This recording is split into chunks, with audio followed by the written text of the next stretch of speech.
Hi everyone, this is Deborah with Solve Speech, and I am here today to answer a question from a friend of mine. Her country of origin is India, and she had some questions about writing. The question is, when you quote something from a book and you end the quote, do you put the period before or after the quotation mark? The simple answer is before. So I have some examples here. The first one is, let me just pull it up real quick.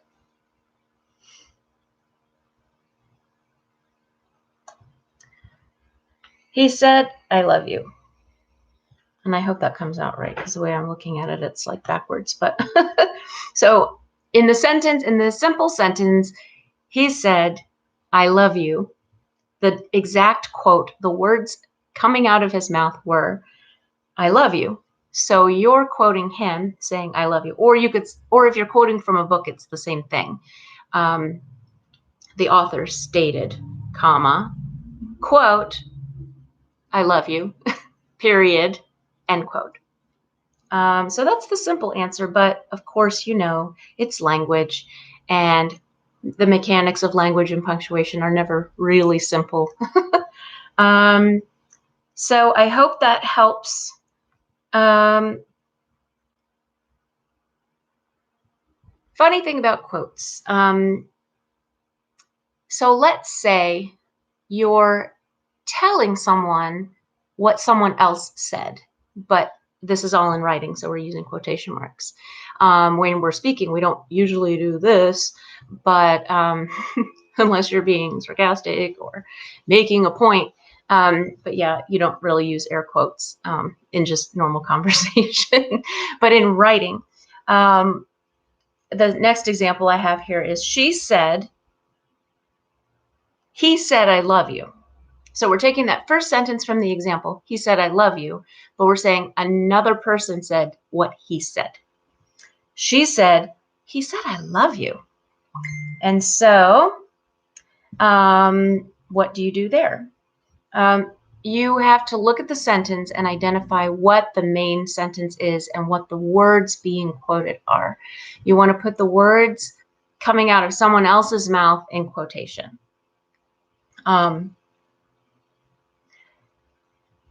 The basic structure of that sentence is, she said. And you could actually end the sentence there, she said, but it doesn't really make a whole lot of sense unless you add something to the end of that. So you want to say, she said, comma, quote, he said, "I love you," end quote. But she didn't say "I love you," so you can't really quote her. Is this confusing enough for you yet? She said, comma, quote, he said, comma, and instead of using the two quotation mark, you just use the apostrophe to say what someone else said. So she said, I'll show you a picture of it. She said, comma, quote, he said, comma, little quote, "I love you," little quote, sorry, "I love you," period, little quote, and then the double quotation mark. So this is what that looks like. Hopefully that comes out not in a mirror image. And this is only my second live stream, so I really don't know what it's going to look like. Am I talking too fast? Sometimes I feel like I talk too fast. Just send me a message and tell me to slow down. That'll be fine. Then it gets, let's see. Okay, so let's say you're quoting, let's say you're asking a question, but you're quoting a statement. So if he said, "I love you," and the person listening said, "Did he say, I love you?" That's when you put the quotation outside of the, you put the punctuation outside of the quotes. And the reason is the punctuation for a question is a question mark. And so you're actually quoting a sentence, not a question, a statement, not a question. did you, so let's say, okay, I'm talking to a fella, a gentleman, and he says, I love you. And I said, he said, I love you. He said, quote, I love you, period, quote. But I didn't hear him correctly, or I wanted to clarify and make sure that's what he said. I would say, did you just say, I love you? My question is, did you just say that? How come everybody's texting me like right now? Anyway, and not a single ESL question either. Where are my people? Anyway, but by the way, I do see that I have 2 viewers, and hello. I don't know which ones are watching, but this is so much fun for me. Where was I? Go away. Okay. So I'm talking to the fella, and he says, I love you. And I'm like, what? So I said, did you say, that's the main question. The main sentence is a question. So at the end of a question, I'm going to put a question mark. What he said was, I love you. That's a statement. That's not a question. So what I'm saying to him back is, did you just say, I love you? So here's how that would look. Did you just say, comma, I love you? I messed that up, sorry. Did you just say, comma, quote, I love you, quote, question mark? Because you're quoting the exact words, but you are asking a question. So that in that sentence, a question mark would go outside of the quotes. I hope that's making sense. And if you have any questions, let me know. My thoughts on this is that my thoughts are that writing and punctuation does get complicated, and depending, of course, on the level of professionalism or level of complexity of what you are writing or what you want to say, it can get more complicated. So something as simple as, does the period go before the quote or after, does, as in those examples, as you can see in those examples. Hi, Candy. Somebody's watching. I'm so excited. And the other person too. Hello, I don't mean to ignore you, but I don't know who you are. It can get more complicated. But the very simple answer is, in general, the punctuation goes before the end quote. If you're writing more academic work, I recommend, and I think most universities recommend, the American Psychological Association Publication Manual. I don't have a link to that, but if you Google APA Publication Manual, you can find that, and it is very dense and used for very specific writing purposes, particularly in research. But you can certainly refer to that for more information on punctuation and referencing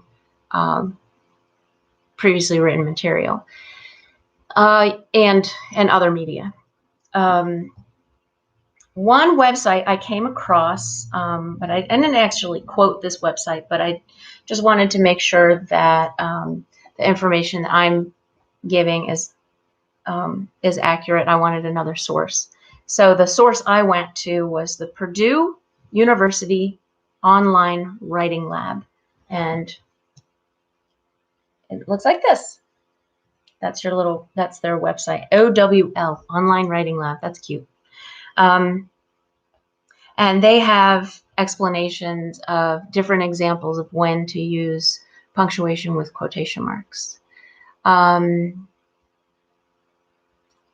Sometimes when you look up information online, whether it's written or they give examples in writing, or if someone's trying to explain it, someone whose first language is not English might come across a website like that and discover that it's very complex, and the explanations are very complex. But I'm here to help people communicate better, and I can break it down even simpler than that. I can use simpler language. So if what I've said doesn't make sense, I can explain it in another way so that it does. If you have any other questions, now would be a good time to leave a comment. I'm probably going to wrap it up soon if I don't have any other questions. So you have those two other resources you can use. I do offer private tutoring, one-on-one. You can contact me through YouTube, through Twitter at Solve Speech, all one word. And you can go to my website, www.solvespeech.com, to contact me, and we can do a consultation and talk about rates and scheduling and things. I do help people with listening skills, writing skills, reading skills, reading comprehension, standardized test practice, and vocabulary, fluency, accent reduction, all of that fun stuff. And if there's something I didn't mention that you want to have tutoring for, go ahead and ask, because there is a strong likelihood that I will offer that. If it has to do with communicating, even if it's communicating in relationships. I mean, I'm not a relationship expert by any means, but the idea is when you say something, you want to get your idea across. English has so many nuances in what is said and how it is said, that you might just need some extra help knowing how to do that. So the goal is to communicate better, and I'm going to wrap it up now. Thank you so much for watching, and I will let you know when I'm doing my next live stream. Take care and goodbye.